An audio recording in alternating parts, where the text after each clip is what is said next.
Also developing this morning out of Rockford, a man is in custody after a stabbing spree in northern Illinois yesterday left 4 people dead and 5 others injured. It happened across multiple scenes in the city of Rockford and their surrounding county. Police say they found 3 of those victims dead at the scene. The 4th died at the hospital. Officials say that incident started as a home invasion.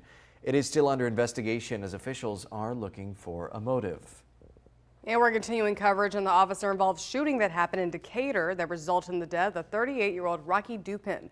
Earlier this week, Decatur police released body camera footage of the incident.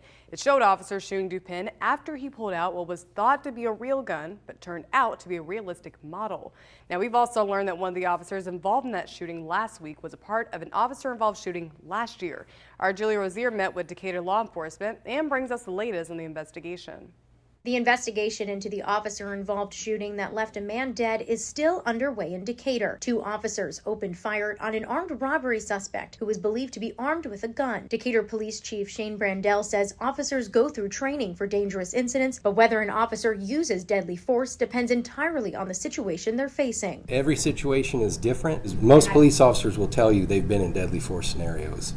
It doesn't mean you always have to use it, but sometimes you do. Brandell says one of the officers involved, Officer Dawson Roberts, a 2-year veteran of the force, was involved in another officer-involved shooting in March 2023. This incident was a domestic violence call, with the Macon County State's Attorney clearing all officers who fired their weapons of any wrongdoing. They understand that when they perceive an objectively reasonable threat to them, deadly threat to themselves or another, they have justification to use deadly force. We wanted to know how likely it is for officers to be involved in multiple officer-involved shootings this close together. How common or uncommon is it that an officer would be involved in incidents like this twice or even twice within the last year?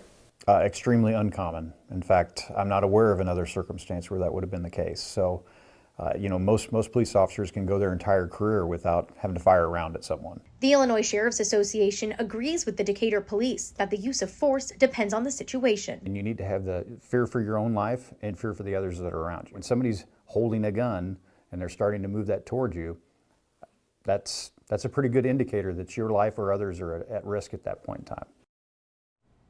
Thank you, Julia, for that report. Now, the Illinois State Police are also investigating the incident in Decatur. Meanwhile, both officers are on administrative leave and will be put on administrative duties once they return to work.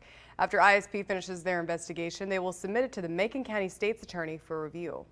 Don't miss a video. Subscribe to our YouTube channel today for more Central Illinois news.